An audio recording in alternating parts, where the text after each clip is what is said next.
erros que eles não cometem nos jogos normalmente que a gente vê, estava vendo até hoje, enfim. Queria que você analisasse essa parte num todo também dos atletas individualmente, por favor.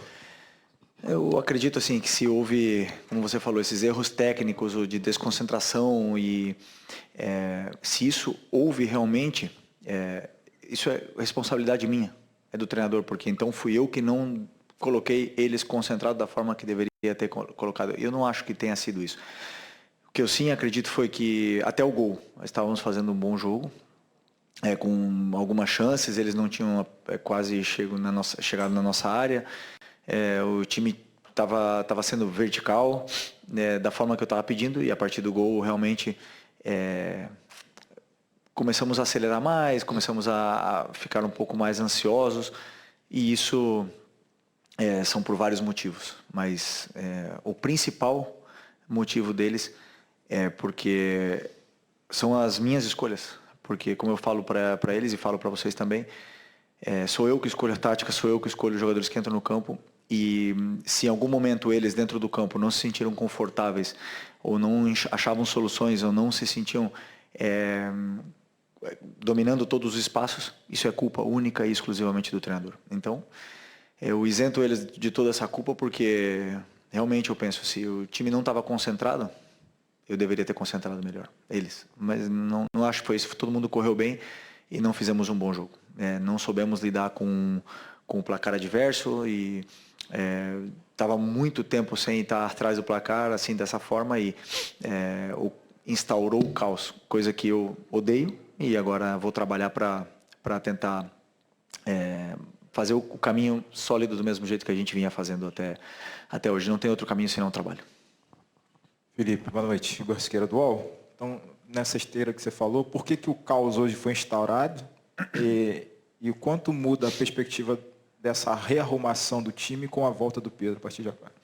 Não, eu acredito que o caos se instaurou, e eu falo que é culpa do treinador porque eu também querendo ganhar e arriscar cada vez mais, coloquei muitos jogadores de ataque em posições que muitas das vezes não eram as melhores com o sistema de jogo que estava jogando o adversário, e eles não se sentiram confortáveis com isso.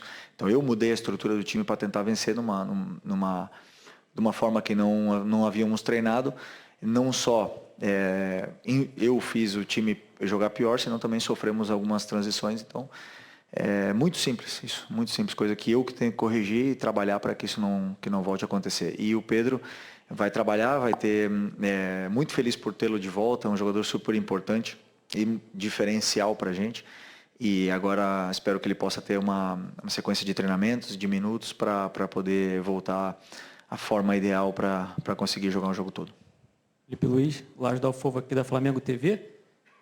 Uma situação atípica de fato, né? Perder, sair atrás, ir para o intervalo, perdendo também. Você também fez 3 alterações, o que não é comum. Queria que você comentasse como foi o tom da conversa após esse jogo e os principais aprendizados. Não costumo conversar pós-jogo.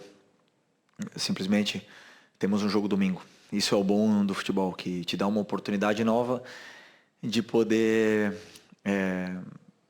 apagar, né, essa derrota. Derrota dura, como o teu colega falou, né, foi no Maracanã, meu primeiro jogo da Libertadores no Maracanã, na frente da torcida. Hoje estava uma festa bonita com a volta do Pedro, então realmente é triste por esse lado, mas são derrotas que acontecem, né? Não vamos ganhar sempre. Infelizmente foi hoje, e o que eu quero e espero deles é que eles possam limpar a cabeça o mais rápido possível para poder fazer um grande jogo domingo, que é muito importante. Felipe, Letícia Marques do GE. Como você falou, né, sua primeira partida da Libertadores aqui no Maracanã, a torcida, a volta do Pedro, tinha-se muita expectativa e aconteceu a derrota. Acho que foi a primeira vez que você foi vaiado no intervalo e também no fim da partida.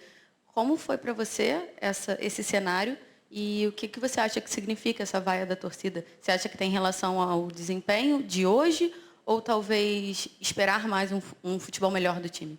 Não, eu fui e fomos vaiados já em outros jogos, vários jogos, desde que eu sou treinador. Sampaio Correia no Carioca, empatamos 0-0 no primeiro tempo e as vaias vieram. E o Flamengo é isso. normal.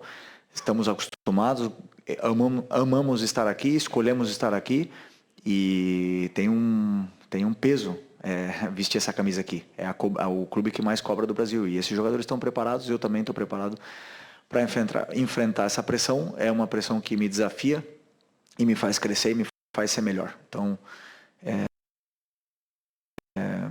com certeza trabalharei mais, estudarei mais, farei tudo tentando fazer sempre o melhor para poder vencer e que conquistar o carinho da torcida no campo, não falando com palavras.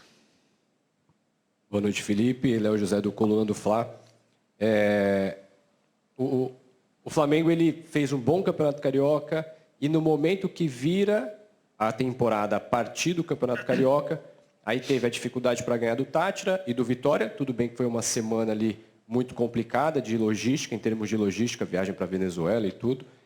E agora a tendência era que esse jogo contra o Córdoba, na teoria, seria um jogo mais facilitado, menos difícil em comparação a Tátira e até mesmo contra o Vitória. Mas a gente vê que o Flamengo, teve uma grande dificuldade para criar jogadas, tanto que o gol foi de falta. Criar jogadas e finalizá-las bem em gol e fazer o gol. O que o Flamengo tem de diferente, o que aconteceu no Flamengo do Carioca para cá que faz o time não finalizar bem? Não, contra o Inter fizemos várias chances de gol, não concretizamos. Contra o Tátira não foi um jogo bom. Com certeza, concordo contigo totalmente. Contra o Vitória foi um jogo, na minha opinião, no primeiro tempo principalmente, muito bom. No segundo tempo, fizemos chances de gol, tivemos chances no segundo tempo também.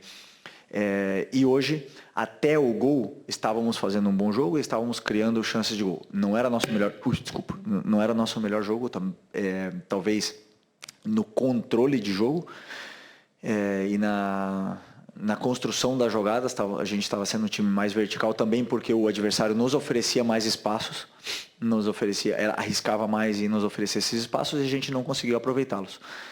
E isso porque depende muito da forma que o adversário joga sempre, né? Então, o que aconteceu, que perdemos o jogo.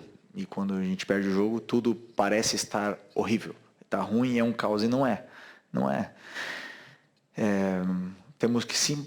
Eu tenho que separar o resultado e ver o que foi feito de bom, porque houveram coisas boas nesse jogo, e houveram coisas ruins nesse jogo, que houveram muitas.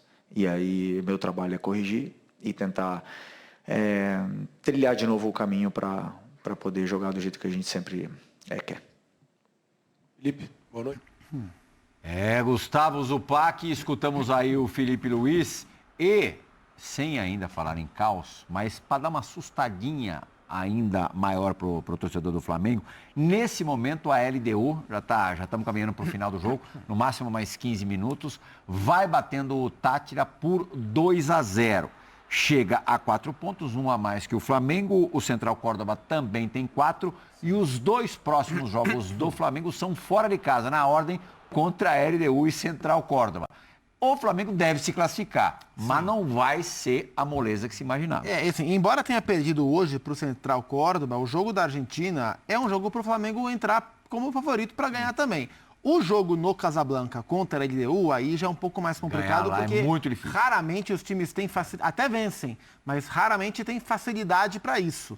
O Flamengo começa a Libertadores com as mesmas preocupações que começou a última, com o Tite, né? O Tite poupou lá em Bogotá contra o Milionários, perdeu, tinha o Bolívar no grupo que terminou em primeiro, então não é novidade esse começo turbulento. Mas o Felipe, assim, ele chama para si a responsabilidade e ele deixa bem claro um pouco do que a gente falou aqui, que na cabeça dele, mesmo com o time mexido, ele acreditava que... Ele falou assim, mesmo se eu trocasse os 11 titulares, ainda assim o elenco deveria ser suficiente para ganhar esse jogo.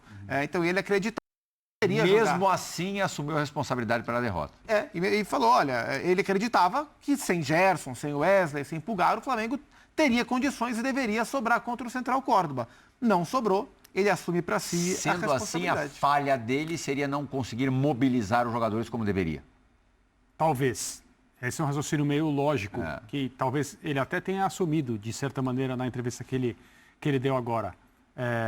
Deu para perceber que ele estava contido, que ele fez questão de dizer, de tudo que aconteceu aqui, ninguém gostou, eu sou o responsável, Eu acho que tem que ser assim mesmo, mas não dá para culpar o Felipe por achar que o time sem 3 jogadores, mesmo sem 3 jogadores tão importantes quanto os 3 que ele escolheu não utilizar hoje, deveria ganhar do Central Córdoba com alguma facilidade. E aí o técnico ele tem responsabilidade pelas escolhas, não necessariamente pelo mau desempenho dos jogadores que ele escolheu. Quem